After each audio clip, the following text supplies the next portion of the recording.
Hello everybody, Grungy Northern, and today we are going to be going over what's been happening on the Canaan for the past about 3 weeks now.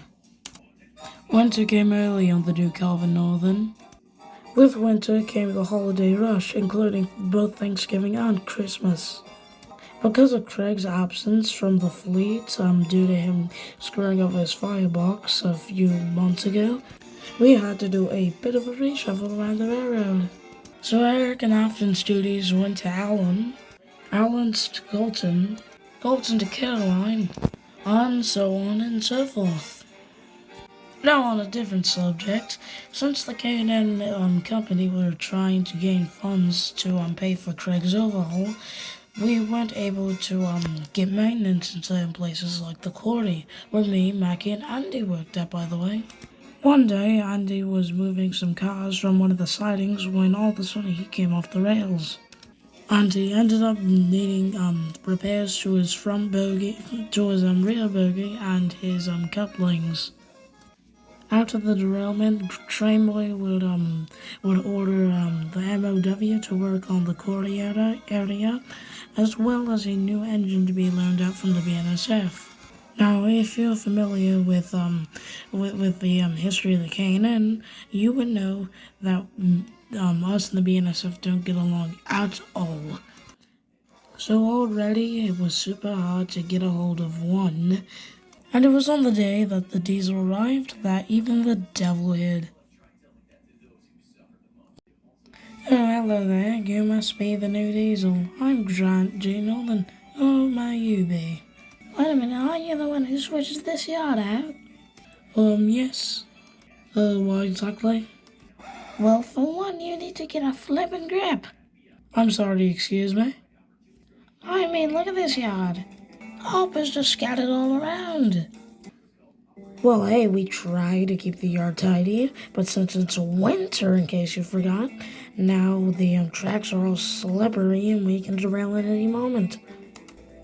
Oh, hello, Susan. I see you met our other two switchers, Grant and Mackie. Oh, yes, sir.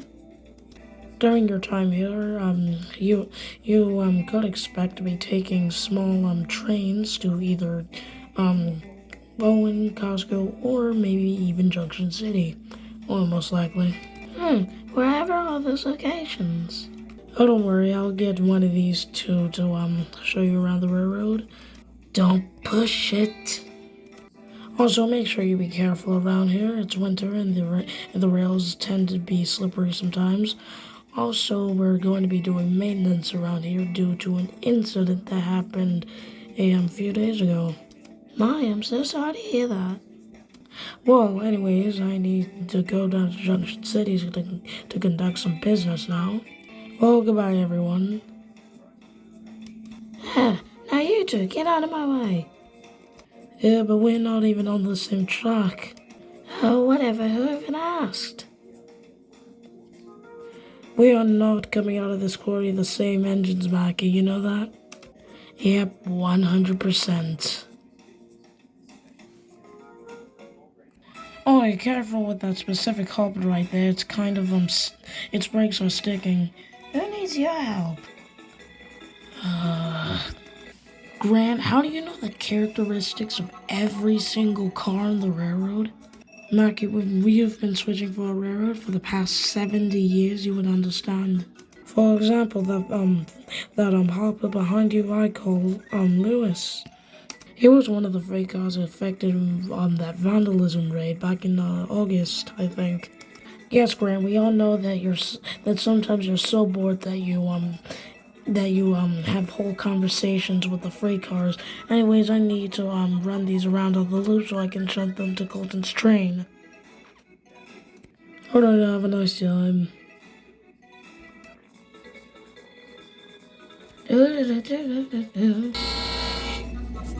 Hey, you blocked my way to the junction. Sorry, but it turns out that some engines have more important things to do than others. You've been doing the exact same job as us for the past 3 hours. Anyways, doesn't matter. I'm going to take the loop and you can wait here. Not like you need it anyways. Skank.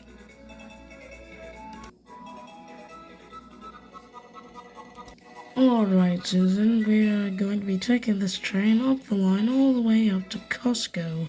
From there, we'll be taking a grain train back to Junction City. You know, Grover?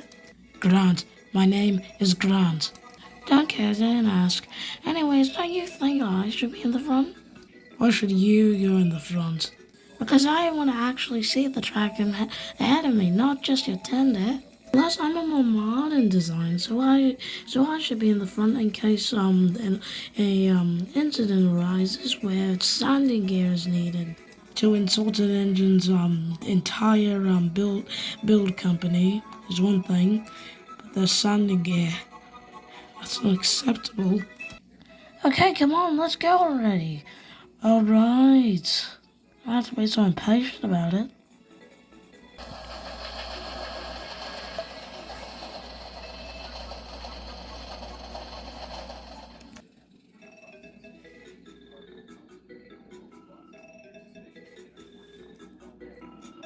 Get your sounding gear ready, Susan. Here comes Owen Hill, one of the most formidable sections of the entire railroad.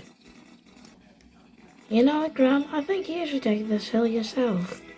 Why? It requires the help of us both. Because from how you worded it, us back engines don't have to do nothing back here. Oh, fine. Not like I'm your engineer or anything. Come on, please. No, sand, need water. Yeah, well, that's just great. Here we are, stuck at the top of the hill with no sand.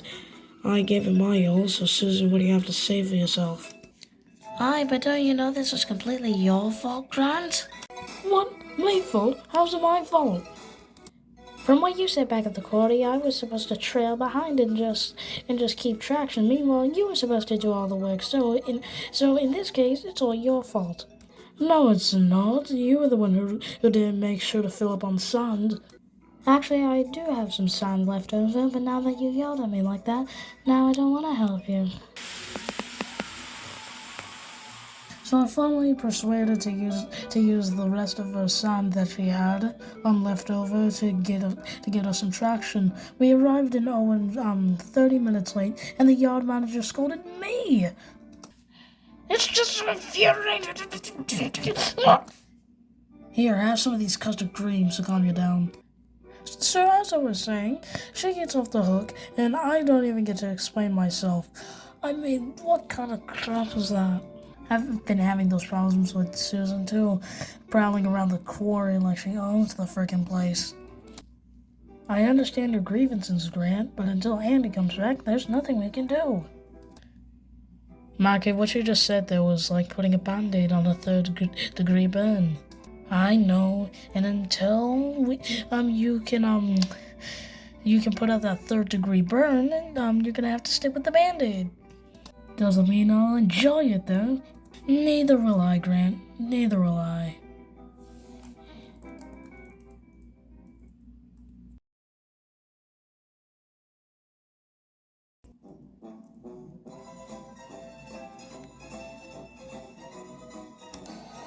Okay, Susan, we got an easy job today. Just pick up and drop off ore from the quarry. Oh great, I'm going to have to be near those two bozos again. Oh, quit your complaining. Besides, it means you get to have a good run. Whatever, I just want to get this day over with.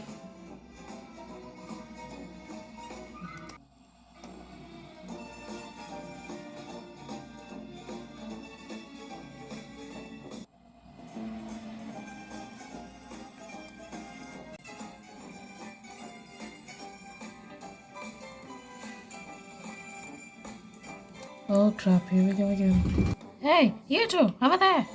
Are you talking to us? What are you, special ed? Of course I am. I was told that I was meant to take an ore train to Costco. Where is it? Where do you think? Why, it would be in the yard over there. But what if I take the wrong train? It's all ore. Just take one. Okay, fine. I don't understand why I have to be like that.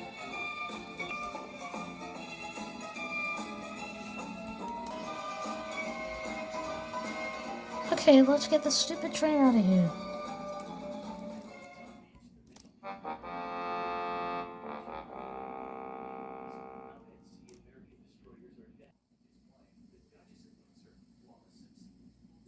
Grant?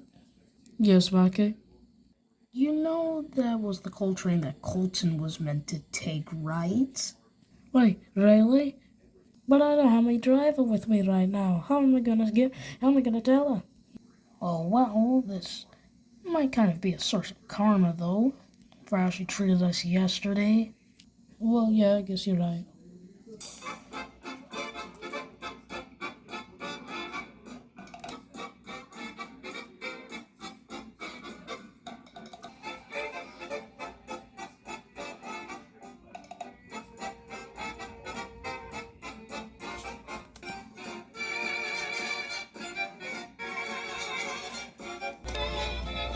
Alright, Susan, here's Costco. We're gonna go to a loop around. Alright, I guess.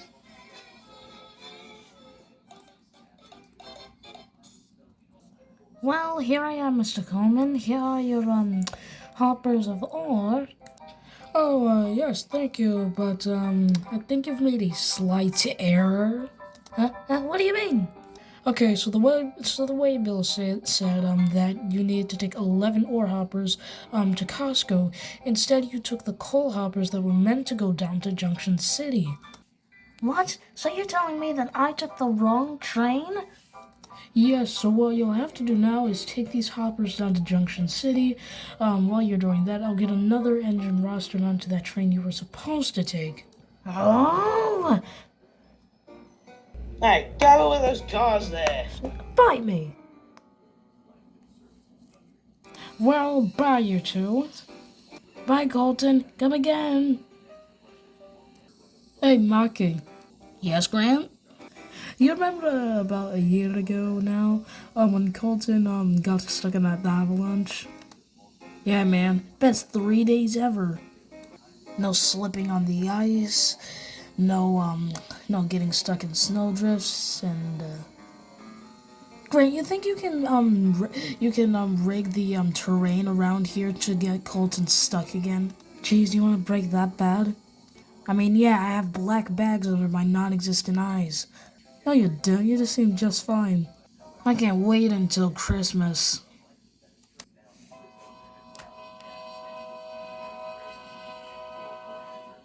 Oh no, you think she found out? Yep, she definitely found out. An hour! Nearly a whole hour wasted. I had to take a train all the way to Costco, only to realize it was meant to go to Junction City. First of all, Susan, you didn't even give me any time to tell you where your train actually was. If you listened to me, then you would have found out that it was actually meant to be stored on track 1. Doesn't matter. You didn't do your job right. Now us others have to suffer. Oh, hey. Ooh. Okay, no, Grant. I'm pretty sure that we're able to sort this out politely and nicely That without skank any is gonna get what's coming to her, and it's going to come to her right now. You female dog! Oh, you piece of cow excrement! I tried to tell you, but you wouldn't listen. Bro, Grant, calm down. No, I'm not coming down until this freaking monkey learns manners. Grant, do you realize the damage you just caused? Not only have you put one of our engines that out of commission that are on loan, may I remind you, you have also done yourself in. Because of the reckless behavior you've displayed today, I'm going to have to contact Trainboy and see what he can do with you. And we both know how that's gonna end. But sir, you don't understand. It was an act of self-defense. Didn't mean you had to hit that hard. Now look at what you've done. Now look, Susan's derailed, and we're gonna have to owe BNSF a lot of money. But for now, Grant, I recommend that you go up to Costco. I don't want you causing any more damage.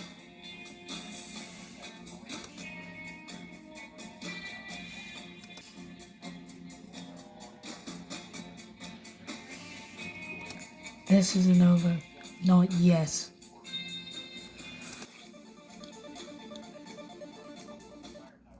After my little incident at the party, Colin went in with the breakdown train to go derail Susan. They said that the damage wasn't too bad, so she would be able to go right back into service, although with a few welds. As for me, however, I had to hold something called the crap train. No, it's not what you're thinking, but it might as well be. It was a train of unfitted hoppers that would run between the quarry and Junction City every day. Usually Colton would take them, however I had to take them because of my recent actions. Fortunately, however, I was equipped with a water tanker for the longer runs. Unfortunately, for me and Mackie at least, the damage that Susan sustained was only minor, and she was able to be returned to service in a few days after being checked over at Owen. And Andy was still away being fixed, so that means we just had to deal with it. You see the problem here? I don't know how she treated Mackie while she was working at the quarry, but I assume it wasn't good. One day I was running down the street line at Junction City fetching for some boxcars that got lost in the meat plant, and this is how our story continues. Greg, how you doing? I see you're still thumping around here. Yep, indeed. Something wrong, Grant? You seem rather, sad, if I do say so myself. Oh, well, you see, this diesel arrived from the BNSF a few weeks ago, and, ever since then, my life has been a living hell. A diesel from the BNSF, you say? Well. Her name's Susan, and ever since she got here, she's just been going around the quarry, strolling like she owns the place, bossing me and Mikey around and even getting me in trouble. Oh, I'm so sorry to hear that, Grant. You know how you can get back at her? Wait, really? How? Now, I'm going to tell you a story from about, I would say a mere 100 years ago. They don't tell you this in the history books. Now, this story takes place during that brief window in time when you were gone for overhaul back in 1968. There was this consolidation here to supplement you on your services, named Raymond, I think. Back during the 1940s on the Southern Pacific line between Fort Fairfax and Lake Hurst, he stopped a runaway train from crashing into the former town. Years of fame had cracked his smoke box, and by the time he got to the K&N in 1968, he might as well have been a completely different engine. Constantly, he would endlessly go on about how he was a hero and how the whole country loved him for his efforts that day, and how he was somehow above the rest of the engines working there just because of his actions, and ripped it to the other engines who thought otherwise. Some even opting to sleep elsewhere because of his shenanigans. Fortunately, I was able to hold my own against him, so he didn't belittle me as much as the other engines. However, that would change one day. One day, he stalled at the gradient just outside of Acme, a section of track notorious for stalling the strongest of engines. That meant that somebody else had to assist him up the gradient.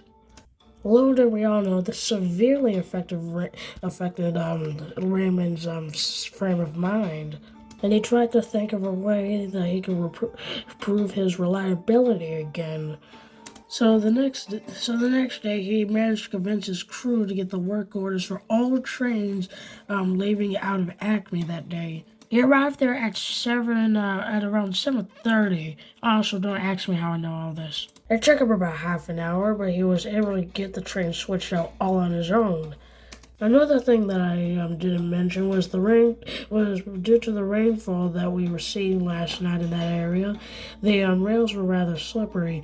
So Raymond wasn't equipped with modern braking systems like air brakes. He rode down the hill without much of a care, but then it happened. I still remember sitting at Blue Sky when this all happened with Scout. And then the yard manager there got a telegram from down the line that there was a runaway and all trains should stop where they are. And if they're on the main line, then they should find the nearest siding. I still remember how he went flying past the mine, whistling in distress as he skidded across the line.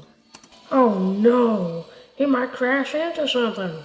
I'm going to go try and stop his train. Malcolm's meant to be coming up the same line. If he gets damaged in the predicament we're in right now, we're screwed. Don't bother, Craig. His load already exceeds the line's weight limit. Plus, he would only be exacerbating the problem. Plus, Raymond had it coming anyways. You see how he treated me and the others? And every time we tried to tell the manager, he always acted so innocent to get out of trouble. Can you really rest on an empty conscience, Craig, knowing that he lived without any repercussions for his actions? Well, fair enough. Let's just hope the damage isn't too bad. Unfortunately, I was wrong. Down the line, there was a washout near that lake just outside of Junction City. All trains were going that way were advised to use the siding. However, the points weren't switched for Raymond. He racketed out of the tunnel, noticing the rush out all too late. And I think you can guess what happened next.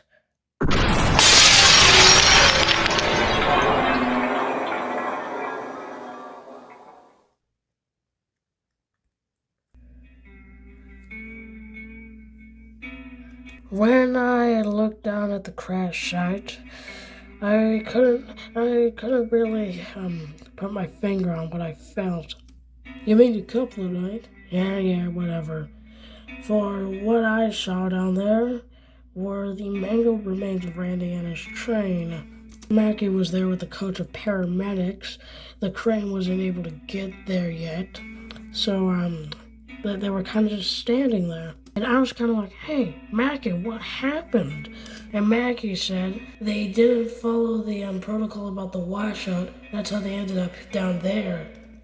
As I looked down at the half-alive consolidation, I felt relieved, but at the same time I felt sorrow for what he became. The K&N had to spend $40,000 on the cleaning up of the wreckage. However, with Raymond's scrap value and him being written off for scrap, they were able to recoup their losses. The company was also able to cover this up easily because of not happening any near Take two. The company was also able to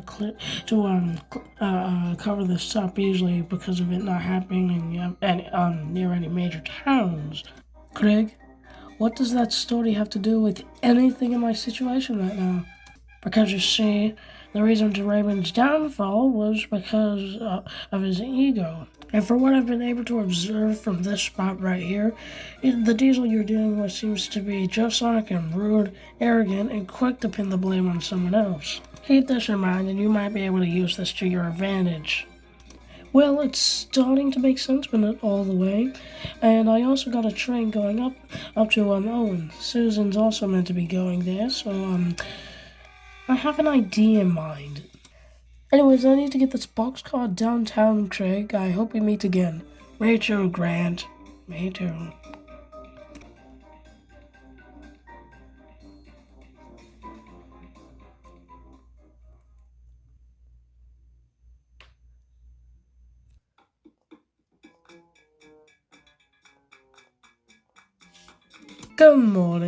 Good afternoon, Susan. Lovely day, isn't it? What do you want, you old kettle?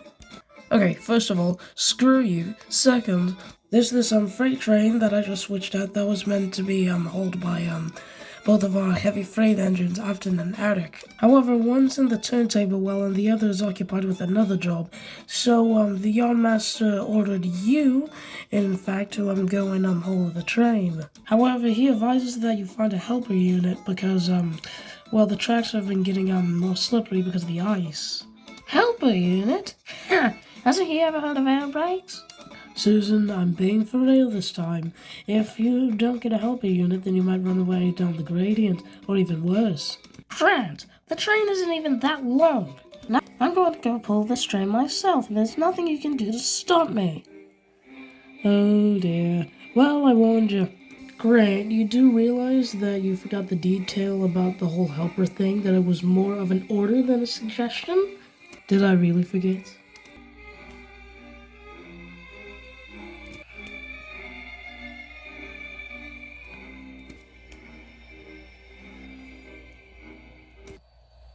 Okay, Susan. I've told this much about the arrangement.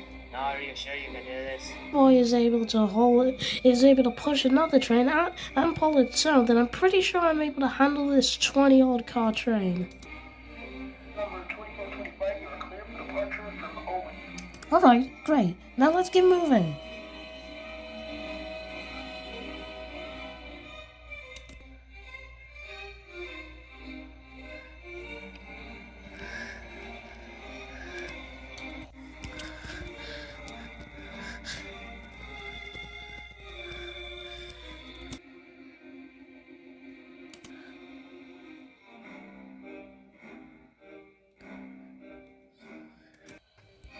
No, that's not good.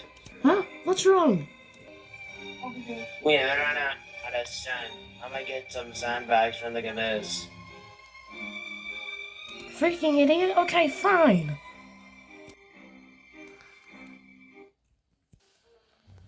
Now you stay put. I will be back. Huh, as if I have a choice. Just hurry up. He must have been dropped on his head as a baby, because how do you forget something as important as sand?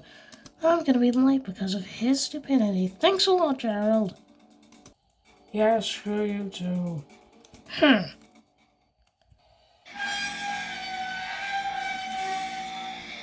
Hey, numbnuts, you forgot the brakes! Huh? Oh no! These tracks are too slippery, I can't stop! Ah!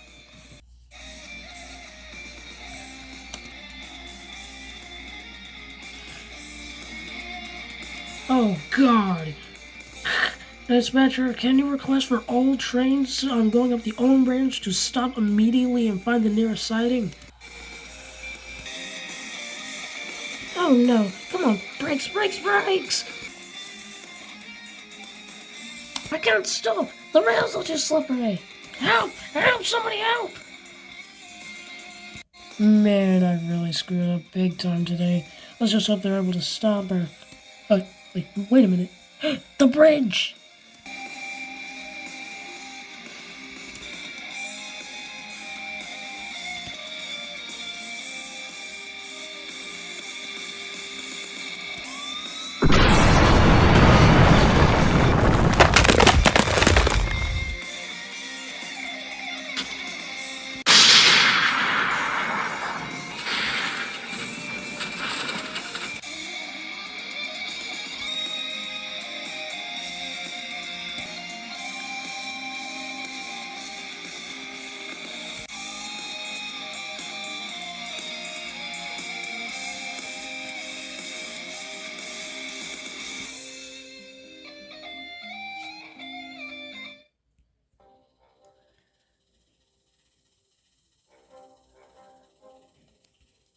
Grant, can you remind me once again why we have to do this job? Why can't Colton or Alan do it? Because they're tied up with work at the moment. Plus, the train isn't that long, Mackie. Just look on the bright side. At least you get to get out of the godforsaken quarry. Well, yeah, but that is true. But I still have to pull a train. Oi, Mackie, do you see that? See what? The smoke in the distance. You think we should go check it out? Well, we got nothing better to do than be nosy. I guess we should. Okay, wait here. There seems to be no sign of... Oh my goodness!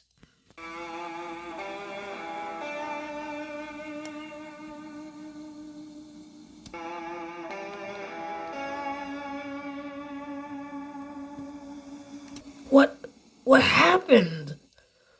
Oh dear, Mackie, I think I know what happened. So this was the train that Susan was supposed to take from Owen all the way over to Costco. The yard manager there said that they should request for a helper unit for the trip. However, she ignored it and went along anyways. My best guess was that her brakes weren't able to hold the weight of the train, plus the slippery rails that we got because of the ice. Still doesn't explain how the entire bridge is gone. Does anyone else know about this? I don't think they know about this yet. We should go back down to Junction City and get the emergency crew out here. Eventually, the cleanup crew and the emergency services came out there, just in case anyone was hurt. Fortunately, we didn't have to go through the efforts of trying to put out the fire because the tanker that it came from just sinked a bit deeper into the water, just inadvertently putting it out. But they had worse things to worry about than just the fire. Susan was absolutely wrecked and was written off as a lost cause and scrapped later that same month. And most of the bridge was taken out by the initial explosion, meaning that our connections with Owen was severed. The engineer that was driving Susan at the time was sacked and fired on the spot. The press quickly caught on to this, calling it in news articles East Palestine Part 2 because the tanker that exploded. Kind of a comical name, but then again, this is a very serious accident. So serious, in fact, that it overtook the crash into Acme Valley back in 1954 as the worst crash in New Covent Northern history. The executives of the New Covent Northern had found themselves in a very awkward predicament now, because not only had they had to pay for Susan's scrap value, and they also had to pay for the damages and repairs to the bridge. An investigation by the NTSB discovered that the reason why Susan ran away down the hill was because her brake blocks weren't inspected in months, causing them to eventually sever and wear away. The reason why the bridge collapsed was because of the K&N deferring maintenance, because it started to lose money, in fact, for something that I still can't figure out. The K&N, in fact, lost so much money from all of this that they had to stop all operations for the winter and lock us up in Junction City sheds. So, even though I'm not having a good day right now, I wish you all a good day. This is Grunty Northern signing off, and please pray for me that I don't go insane.